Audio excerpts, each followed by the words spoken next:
acabamos de ver las distintas formas y dispositivos que se usan para mantener a las partes que nosotros queremos tener juntas o unidas.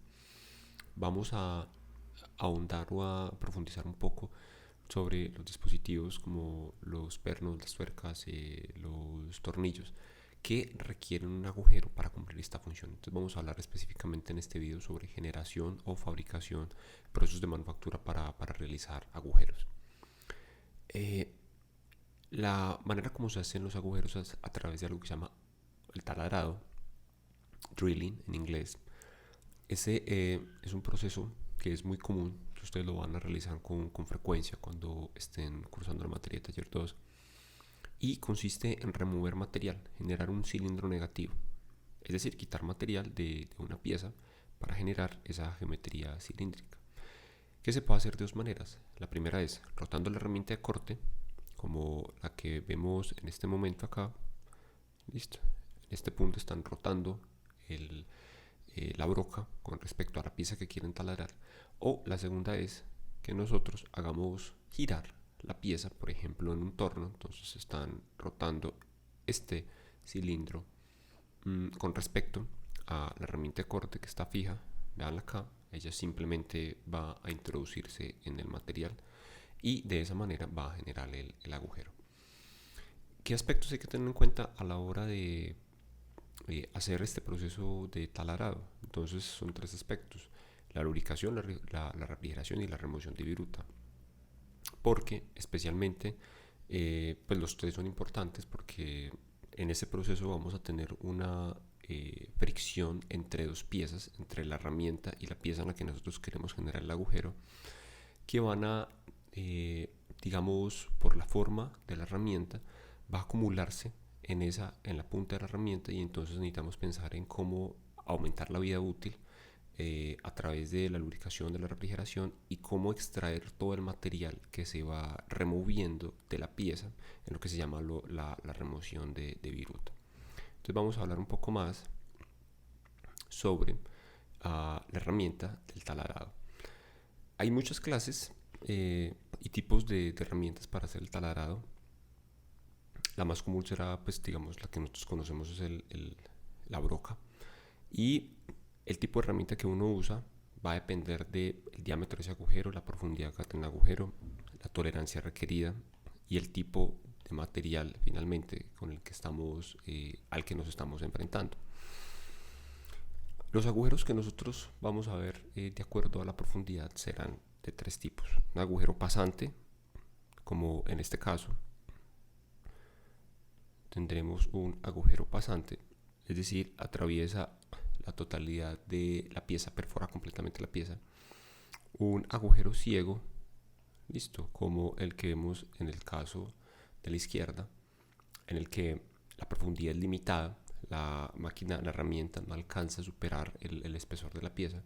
Y un agujero interrumpido, cuando tenemos la intersección entre dos agujeros. Entonces aquí tenemos que en esta región la pared del agujero de ambos se ha desaparecido por la intersección de esos dos tipos de agujero. Ese es un caso indeseado porque normalmente la tensión a la que está sometida el material en ese punto ocasiona a comportamientos impredecibles que pueden dañar toda la pieza o pueden dañar la herramienta con la que se está haciendo el agujero.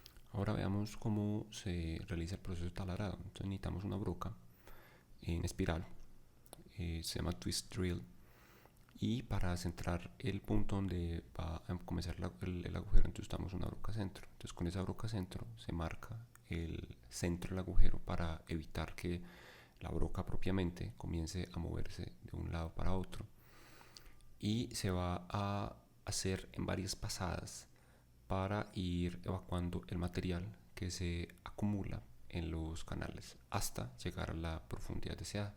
Entonces nuevamente tenemos una broca, twist drill, usamos una broca centro como las que mostramos en esta imagen a la izquierda, listo, y con esa broca se perfora el punto en donde va a quedar el centro del agujero y que va a guiar la perforación final que vamos a hacer con la broca en varias pasadas por la profundidad del agujero. Ahora, ¿qué tipo de broca, ¿qué tipo de brocas helicoidales conocemos nosotros? Que se llaman twist drill. Esa herramienta de corte es, digamos, la que nosotros más manejamos, y las podemos clasificar por el material, por el tipo de recubrimiento, por la forma o la geometría que va a tener esa broca. Entonces, de acuerdo al material de esta broca, entonces tenemos tres tipos principales: High Speed Steel o HSS, es como de propósito general, HSS de cobalto, y brocas carburadas de carburo. Y de acuerdo a los recubrimientos, entonces tenemos de recubrimiento brillantes, bright finish, de óxidos negros, black and gold, nitruros de titanio y nitruros de titanio con aleación de aluminio. Estas últimas, digamos, están enfocadas en, obviamente son mucho más caras porque me permiten garantizar un funcionamiento mucho más prolongado. Dependiendo de la aplicación y dependiendo del material que se quiera cortar, entonces elige una combinación entre material de la broca y recubrimiento de la broca. Vamos a hablar un poco sobre la geometría, la forma que tiene esa broca. En general, entonces reconocemos, digamos, a grosso modo, entonces un vástago, que va a ser esta porción de la pieza, que es de donde se sujeta usando un mandril, ya sea en un torno, ya sea en un taladro como el que nosotros usamos en la casa, pues, para perforar las paredes. Esa parte entonces va a ser cilíndrica y va a permitir sujetar la herramienta. Más abajo entonces vemos que hay unas porciones de la pieza que se llaman márgenes, que son estos bordes de acá. Listo. Y son muy delgados y son los únicos que tienen contacto con el agujero, porque toda la otra porción está acá, que se llaman canales, que son las espirales, van a servir para evacuar el material. Realmente donde ocurre la parte del corte es aquí en la punta, específicamente en estos que se llaman filos, que es la porción de la pieza de la broca que va a estar en contacto con el material y que va a permitir remover el material. Y de hecho la broca no termina en una punta aguda, sino que termina en una línea, ¿sí?, que se llama cincel, en donde se juntan las dos superficies, este par de superficies cónicas que nosotros vemos acá. Entonces vamos a ver esta explicación un poco más ampliada usando un modelo de una broca. Entonces aquí vemos el CAD de una broca. Listo, entonces reconocemos en la parte superior el vástago, como les había comentado anteriormente. Estos canales de acá, que van a ser espirales, van a permitir conducir el material que se va generando en la punta, aquí en donde ocurre el corte, hacia la superficie. Ahora, la razón por la que cuando se practican los agujeros o se realiza el agujero se usa una broca mucho más pequeña, es porque en la medida en que la herramienta sea mucho más larga, va a ser mucho más sensible a la deflexión. Entonces a este centro tiende a perderse y entonces perdemos precisión en la posición del agujero. Es por eso que las brocas que se usan para marcar el centro son muy cortas y son muy gruesas para evitar esa deflexión, por un lado. Por otro lado, el corte ocurre propiamente en esta región, este borde que tenemos acá, y el otro borde que tenemos al otro lado van a ser los responsables de remover el material, tanto este borde como este borde, son los que tienen contacto propiamente con el material. Listo. Estas bordes que tenemos acá, esta superficie que tenemos acá es la que se va a llamar margen. Miren que está un poco más alta, pues tiene un diámetro ligeramente mayor que el cuerpo de la broca, y por esa razón toda esta porción que estoy marcando acá no tiene contacto. Este par de espirales de acá, este par de superficie en espiral, no tienen contacto realmente con el agujero, únicamente tendrían contacto esta pequeña superficie que nosotros tenemos acá. La idea es disminuir la cantidad, la superficie de contacto, para evitar que la herramienta se deteriore pues rápidamente. Y el corte, bueno, y digamos la otra parte importante de esto es el ángulo en el que vamos a tener en esta punta, ¿sí? El ángulo que se va a formar entre este borde y que se va a formar entre este borde va a variar de material al material, y es importante dependiendo de el número de agujeros que vamos a hacer y el material pues, que se quiera perforar.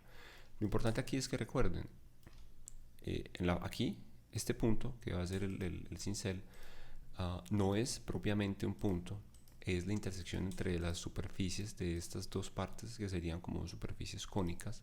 Por esa razón se requiere que se practique un agujero o marcar el centro antes con una broca centro para posicionar eso, porque vean que de esta forma la broca empieza a moverse y va a cambiar la posición del centro del agujero.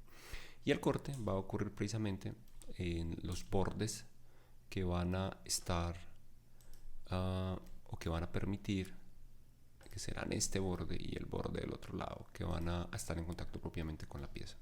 Entonces, si yo pudiera hacer girar esto, listo, en esta dirección, entonces la idea es que una vez se va cortando, el material va siendo removido a lo largo de este canal en espiral, se llama flute en inglés, que va pues, llevando como el material o la viruta que se genera a la superficie del agujero. En el taller van a encontrar una caja de brocas que pues permite organizarlas y va a venir va a clasificar las brocas de varias maneras, en pulgadas y milímetros.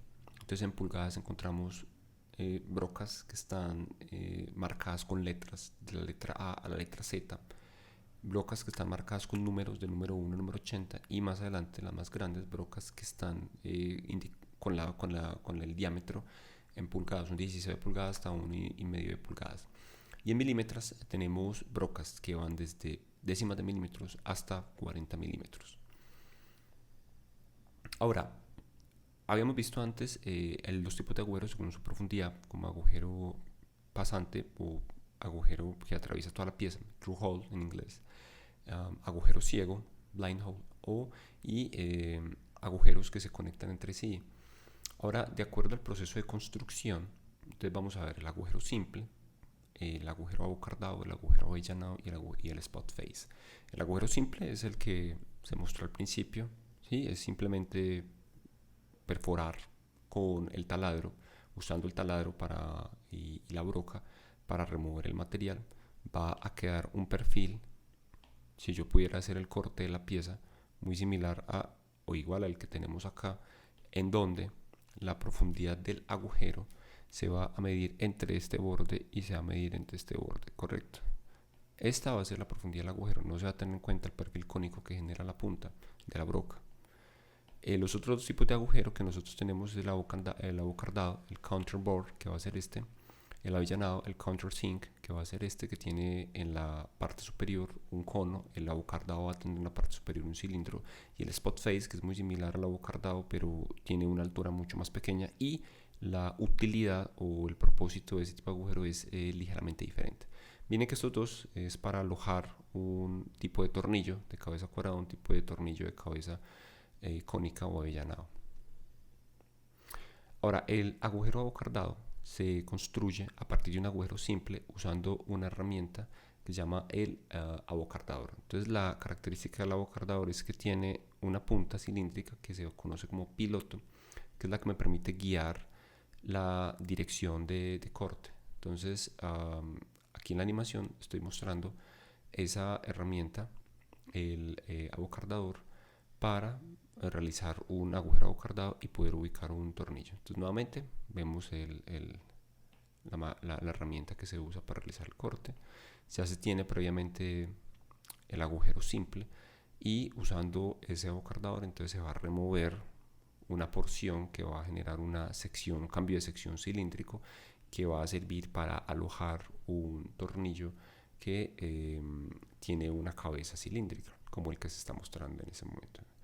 Listo. En los planos, cuando usted se enfrente a un plano de este tipo o tenga que dar información sobre un agujero abocardado, o usted le indique información sobre un agujero abocardado, usted va a reconocerlo por esta distribución en particular. En la cota, recuerden que la cota no solamente contiene la cifra de cota, sino que tiene prefijos y sufijos. Entonces, en este caso, indican la siguiente información. Están diciendo el diámetro del taladro, listo, pues del agujero simple que se usó, de la broca que se usó para hacer el agujero simple.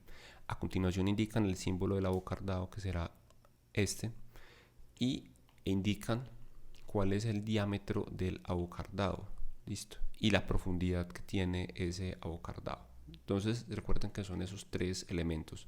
En la primera línea, diámetro del taladro o diámetro del agujero simple. En la segunda línea, ¿sí? Vean que esto tiene dos líneas, no es una línea continua, sino que suele hacerse primero y después en la parte de abajo la información sobre el abocardado propiamente, donde se indica el diámetro del agujero abocardado y la profundidad del agujero abocardado. Esto es un agujero abocardado. Ahora vámonos para el agujero avellanado. Entonces es muy similar, se usa un avellanador como el que se está mostrando en la animación, y a partir de un agujero simple entonces se puede hacer ya sea dos operaciones. Uno que es el chaflán, es decir, en esta región a generar sus bordes inclinados, o hacer el avellanado propiamente, que es introducir la máquina herramienta completamente. Entonces nuevamente usamos un avellanador como el que ustedes ven acá, que termina en una forma cónica, en una punta cónica. Con ese avellanador se pueden hacer dos operaciones, una que es un chaflán, es decir, una pequeña inclinación en los bordes de la pieza, en los bordes del agujero, o se puede hacer el avellanado propiamente. El agujero avellanado propiamente consiste en realizar el corte completo con ese avellanador. Ahora, ¿cómo se indica en un plano? Entonces, nuevamente, tenemos diámetro del agujero simple, se indica en la primera línea, que corresponde con el diámetro de la oruga que se usó. Y en la segunda línea se da la información sobre el avellanado. Entonces, comienza con el símbolo de agujero avellanado, luego sigue el diámetro del agujero avellanado y se indica el ángulo del agujero avellanado, ¿listo? En esta línea que tenemos en la parte inferior. Normalmente es 90 grados, pero si le indican un ángulo diferente, entonces ya sabe usted que corresponde a el ángulo que va a tener el cono. Y terminamos con un spot facing. El spot facing se parece mucho a un abocardado, pero tiene una función muy diferente, porque en este caso pensemos en piezas que son de fundición como como esta sección que estamos mostrando acá. Necesitamos alojar una arandela en esta porción, hay que poner una arandela. Entonces, por la forma que tiene el borde, que es curvo, si nosotros no hacemos ese abocardado, ese agujero, entonces nos va a quedar la arandela sin un contacto apropiado entre la tuerca, la cabeza del perno o el tornillo con respecto a la superficie. Va a quedar inclinada la arandela como se está mostrando en este momento. Ahora, después de hacer el spot face, entonces, como se muestra acá, ¿sí? Va a quedar el espacio apropiado para poder sentar la arandela que va a permitir, pues, lo que yo necesito poner en ese lugar. Listo. Ese spot facing se realiza siguiendo los mismos pasos del agujero abocardado. No se tiene que realizar necesariamente con un abocardador como lo van a hacer acá. Primero utilizaron una broca centro para posicionar el agujero, después utilizaron la twist drill o la broca helicoidal para poder generar el agujero simple en varias pasadas, porque la profundidad, digamos, supera el número o no es comparable con el diámetro del agujero, entonces se tiene que realizar varias veces para poder extraer todo el material. Y por último se utiliza el abocardador para remover una ligera profundidad de la superficie. Eso también se puede hacer con una fresa, cuando se tiene en una fresadora. No necesariamente se tiene que realizar con un abocardador. La manera como se indica en un plano es usando esta notación. Entonces, en la primera línea viene el diámetro del agujero simple, o diámetro de fresado, y en la segunda línea entonces viene este símbolo. Entonces viene que la diferencia con el abocardado es que se agregan el prefijo SF, spot facing, y después sigue el diámetro de la fresa que se usó para realizar ese agujero. Listo. Una vez se termina de realizar el agujero, entonces se usa una herramienta que se llama una escariador en un proceso que se llama escariado. Entonces miren que ese escariador, como se está mostrando en la animación, lo que hace no es precisamente perforar, sino corregir o llevar hasta un ajuste apropiado, dependiendo del diámetro del escariador, el agujero que ya se ha practicado previamente. Entonces eso le da mucho más precisión al agujero. Normalmente esos escariadores no tienen una forma de las... pues la forma de la herramienta no es en espiral, sino que son en bordes que son paralelos. Porque se supone que ya el agujero pues está hecho. La herramienta no tiene que ser agujero, simplemente corregir la superficie cilíndrica que ya está realizada. Para realizar un agujero abocardado en Inventor, entonces necesitamos utilizar el comando de hold, que ya tengo una placa previamente preparada.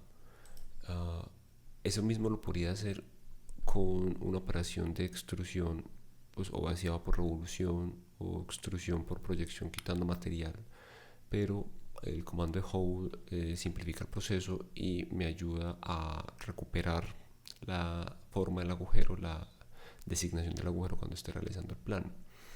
Entonces aquí voy a decirle que quiero un agujero simple, por ejemplo, y en Seed voy a cambiar ya sea en Counterbore, ya sea en Spot Face o ya sea en Countersink. Entonces si yo quiero un agujero abocardado, voy a marcar la posición del agujero en la cara en la que yo quiero que esté ubicado. Entonces por ejemplo voy a marcar esta posición. Para ubicar el centro del agujero voy a ya sea hacer clic sobre una característica en forma de arco que ya esté presente, como en este caso, o ya sea hacer clic con respecto a los bordes de la pieza para ubicarlo con respecto a esos bordes. Entonces aquí nuevamente ubico esto. Puedo hacer clic sobre este borde 50 milímetros, puedo hacer clic sobre este borde y ubicarlo a 50 milímetros. Voy a decirle que quiero que sea un agujero simple, todavía no voy a usar los agujeros tapped hole, el agujero roscado, y en Seed va a decirle que sea un counterbore. Cuando activo cualquiera de estas opciones, ya sea el counterbore, spot face o el countersink, aquí me aparece un icono con la ayuda pues, correspondiente para poder configurarlo correctamente. Entonces en este caso me está diciendo que tengo un agujero en behavior, en termination me dice que tengo un agujero de true all, o sea el agujero simple es pasante. En este caso tiene un diámetro de 20 milímetros. El diámetro del agujero simple es mucho más grande que el diámetro del abocardado, entonces por esa razón marco un error. Si aquí le pongo 25, entonces va a funcionar correctamente. Listo. Podría ponerlo incluso más grande. Y la profundidad vamos a ponerla de 10 milímetros. Entonces de este modo aparece el agujero que es pasante, va a aparecer con un diámetro de 20 milímetros y la profundidad del abocardado va a ser esta acá, va a tener 10 milímetros y el diámetro del abocardado va a ser de 30 milímetros. Listo. Le digo ok y queda listo mi agujero abocardado. Aquí está. Si quiero visualizar esto, vamos a verlo.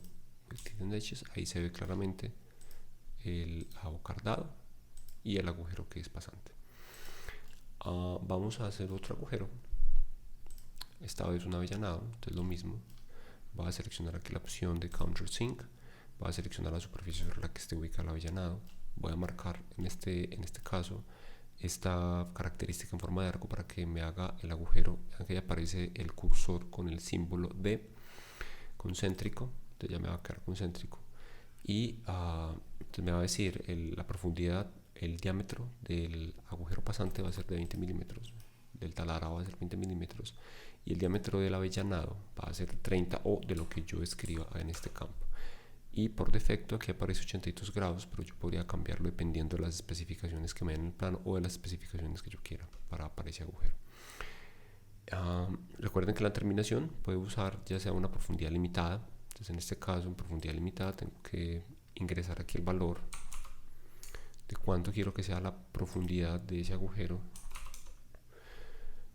o si selecciono opción true hold, entonces va a ser pasante el agujero. Listo, y ok, y va a quedar posicionado mi agujero.